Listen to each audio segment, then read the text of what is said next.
Sinamkela kwakhona sibhodise kwabasanda ukungena siniphathele izindaba sisiza ngqo kwikomkhulu le-SABC eAukland Park eGauteng. Uyakwazi ukufumana izindaba ukuphela nje kwazo kwikhasi le-YouTube ngokuba uthi SABC Iindaba zesiXhosa. Ukanti makhe silume kwinqaku lethu elihamba phambili ngalemva kwemini. Inhloko yokheje unjengele Godfrey iyayinika ingxelo ngempumelelo elibutho kwikoti yesibini yonyaka kwingovanolondaba ebhidweni ngalentsasa. Unjengele libiya ukwachaphazele nomba obarhanelwa abaqabulo bathintshelwe eziseleni kwakheje bebanjwa kwiindawo ezahlukeneyo useyili.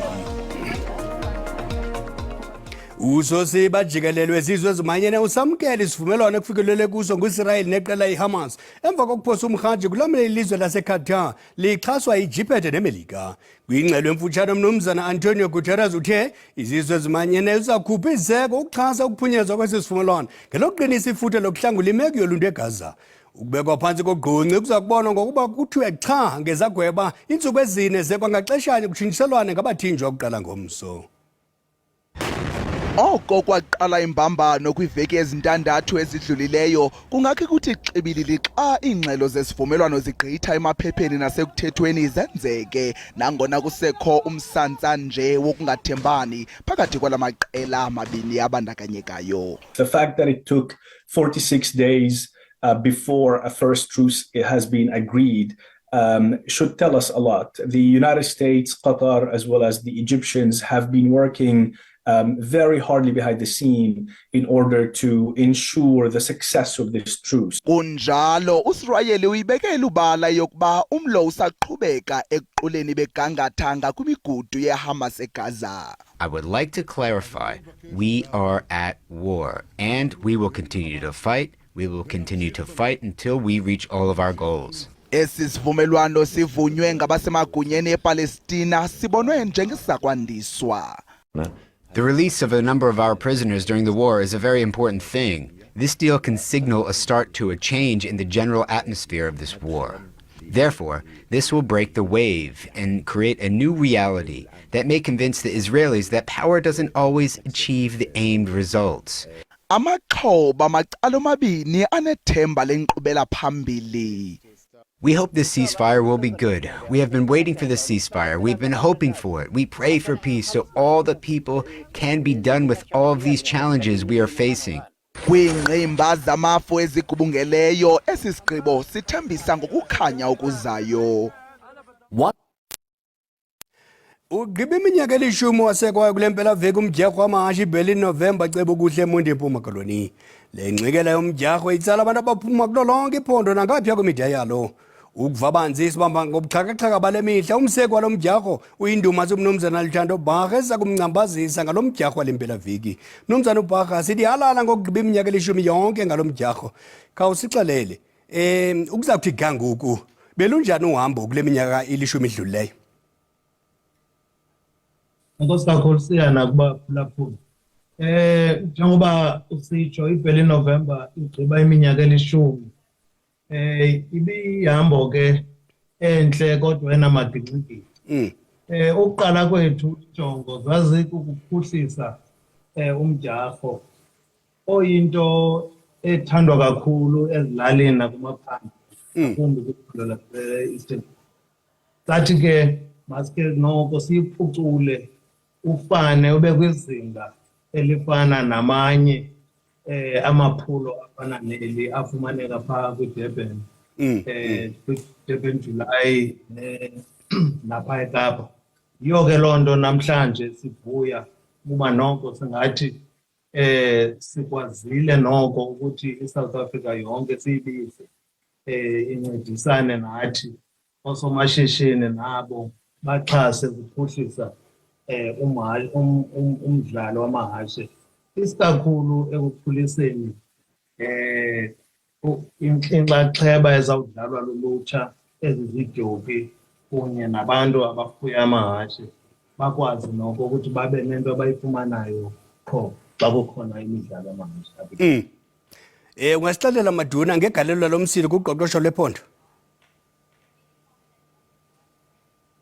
Lo mdyarho utshintsha izinto kakhulu ngakumbi koosomashishini abathi alindele olu suku ukuze bakwazi abanye bathengisa ukutya abanye bathunga impahla, abanye banika izixhobo esizifunayo, iintente, amaqonga omculo. Kube khona ke nabanye esibabiza ngoba zii-artists abathi noko bafumane iqonga lokuthi babonise nakwamanye amazwe izakhono abanazo. Isikakhulu ke i-weekend le yonke iba yi-weekend apho i-business zithi zinxamle, iindawo zokulala, ezohamba, ii-planes, zonke zigcwele kuza ngase-Eastern Cape. Khawutsho Msuthu, ngokuqinisekile abanini bamahashi balangazelela ukungenisa amahashi abo kulo mdyarho. Umnini wahashi usaqinqayo ngenza njani ukungenela lo mdyarho wangempelaveki? Siya sivule phaya, sibanike inyanga ukuthi babhalise kuze kuthi ngexesha elithile ke sivale. Sesivalile ke ngoku. Babhalisile amahashi apha kwikhulu azawuthi athathe inxaxheba. Sithembayo ke ukuthi abantu bawo bawalungiselele, ngoba ke siye sithi xa la mahashi efika pha siwahlole ukuba alungele na ukuthi athathe adlale kulo mdyarho wethu, ukwenzela into yobana siyiphuhlise indlela yokuphila nokuphathwa kwezi zilwanyana sizithanda kangaka. Sithi George ubekho Gubevu sibuhamba ngazo zozibini. Ngoku masiphose amehlo kumagqaba ntshintshe zehlabathi.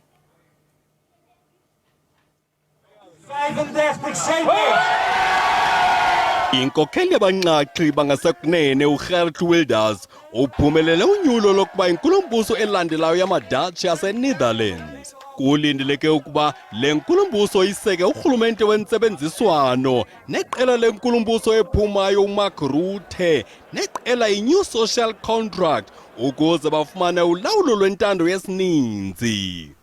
Rhwaqu esiqithini iqela lezopolitiko elitsha laseNew Zealand, iNational Party, ifikelele kwisivumelwano neACT New Zealand neNew Zealand First ukuseka urhulumente wentsebenziswano emva kweveki yeengxoxo zokubonisana ngaphantsi korhulumente wethutyana.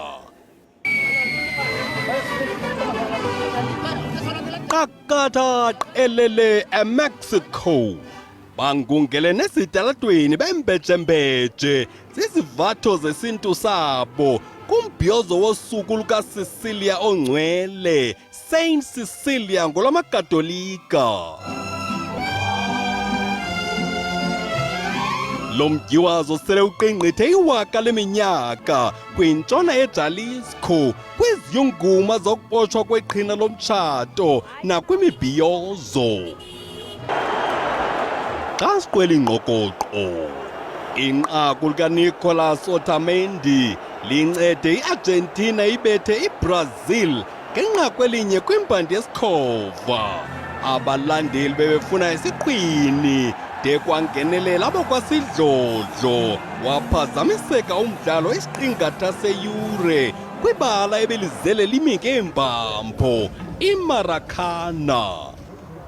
Ingqwele yase-Argentina uLionel Messi uzamile ukucenga abalandeli ngaphambi kokuba uphinde uqhubeke umdlalo. Ibingumlo okanye umdlalo sosayiphiko omkhulu qonqololo. Igosa elijongene nezimali kwisebe lezendlela nemisebenzi yoluntu kwiphondo laseMntla Koloni linqakulwe lintsitsitheka nentshwenka engange-600,000 randi. Ngamagosa ezendlela bevince indlela kuqoqo lwamapolisa ephulelaziwa nge-Operation Shanyela. Ababukeli bathumele izimvo zabo kwikhasi lethu leWhatsApp. Izwa ngikuthokozela kakhulu kwalesi sigebengu esibanjiwe. Kufanele siqaphele kakhulu singabantu ngalezi insuku. Abantu abanawo nhlobo ulembeza. Walezi insuku lezi esibheke nje kumaholide akhisimusi kunzima kakhulu. Likhunisa nje indaba yokuthi kubanjwa abantu ngemali, kubantu ukuyibona bona isithembele kona, kakhulukazi izikhulu zikahulumeni nalabantu abaphathisiwe iminyango ukuba ngatholakala nemali engaka. Uhulumeni ufuna athathe inyathelo kubantu bakhe. osayeza endlela manothulela umnqwazi ngomsebenzi wawo omhle bonke ezaphula imithetho mazoqamelela ngenqindi ejele. Umsebenzi omuhle lo wentiwa emaphoyisa emgwaqo.